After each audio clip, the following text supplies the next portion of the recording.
무흉인중 축소라는 거는 현실적으로 존재할 수가 없는 그런 수술이긴 해요. 그러니까 흉터가 안 나는 방법, 단순하게 말씀드리면은 수술을 안 하는 게 흉터가 없는 겁니다.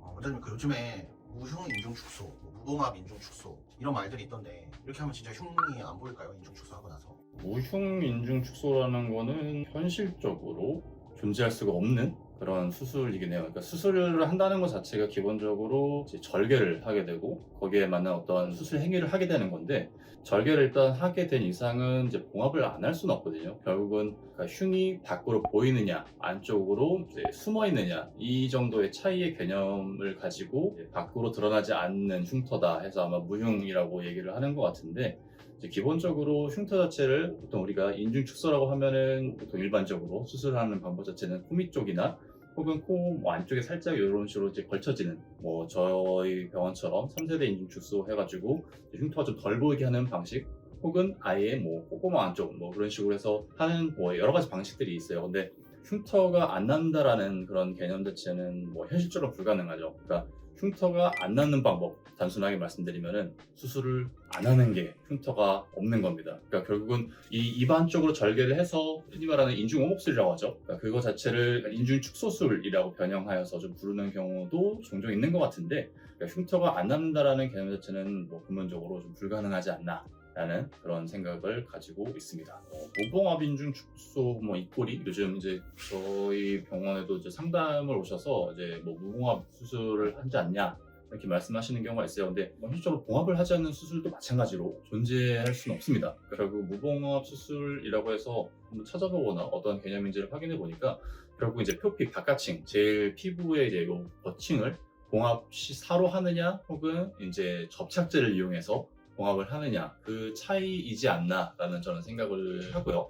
결국은 그 바깥쪽을 봉합하지 않고 이 피부 안쪽 진피층과 그다음에 그 아래쪽에 피하지방층 혹은 뭐 근육층 이런 식으로 봉합을 안쪽을 부분을 하고 바깥쪽에 접착제를 붙이는 그런 방식으로 수술을 진행하는 것 같은데, 저 같은 경우는 개인적인 생각은 결국 제일 바깥층조차도 마지막으로 좀 더 꼼꼼하게 마무리할 수 있는 그런 기회를 그냥 접착제로 이제 마무리하는 것 자체가 마지막까지 조금 디테일을 맞출 수 있는 기회를 그냥 날려버리는 거 아닌가라는 생각을 갖고 있기 때문에, 의료 접근이 굉장히 어려우신 그런 해외 환자분들이나 뭐 사정상 내원이 절대적으로 불가능한 그런 경우가 아니시라면은 저는 가급적으로 뭐 추천드리진 않는 편이긴 합니다. 그리고 특히나 저도 예전에 이제 인턴이나 전공의 시절에 이제 의료용 접착제를 이제 접하고 나서 뭔가 되게 신기하다 싶어가지고 저도 이제 좀 공부를 해본 적이 있는데, 그 성분 자체가 이제 뭐 후옥틸 시아노 아크릴레이트라고 해가지고 근본적인 성분 자체는 순간 접착제랑 좀 비슷해요. 근데 조금씩 이제 의료용으로 사용할 수 안전을 확보할 수 있도록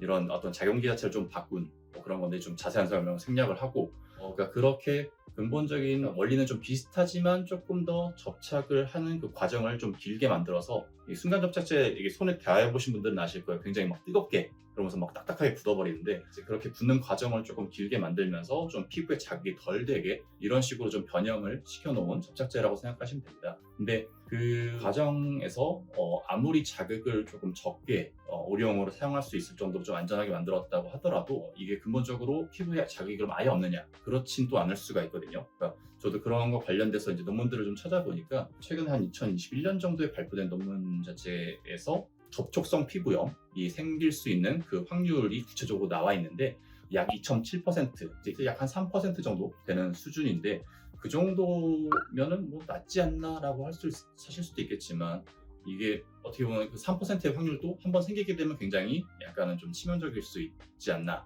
라는 그런 좀 위험성을 고려하지 않을 수가 없어서, 특히나 얼굴 쪽은 피부가 더 몸의 다른 주위 조직들보다 좀 얇은 편이라서 상대적인 빈도가 좀 더 높을 수 있거든요. 그러니까 그런 측면 여러 가지를 고려해 봤을 때든 저는 이제 그렇게까지 추천을 드리진 않습니다. 그러니까 그래서 저는 개인적으로 아까 말씀드렸다시피 이런 의료 접근성이 굉장히 떨어지거나 혹은 이제 해외 환자분들 중에서 그러신 분들이 있어요. 한번 실밥을 말 그대로 제가 봉합사를 푸는데 있어서 비용이 굉장히 많이 청구되는 그런 상황에 있으신 분들, 한국 같은 경우는 대부분 이제 실을 뽑는 데 있어서 비용을 따로 받지 않는 경우가 대부분이잖아요. 근데 예를 들어서 미국이라든지 아니면 뭐 일본 또 종종 그런 경우를 보게 되는데, 실을 뽑는 데 있어서 그 비용 청구가 상당히 비용 청구가 많이 되는 경우가 있어서 그런 특수한 경우에만 좀 어떤 일정 부분의 동의하에 어떤 알러지 발생이 발생할 수 있다. 뭐 이런 접촉성 피부염이라든지 이런 부분들이 생길 수 있다라는 동의하에 그 진행을 하고 있는 편이긴 합니다.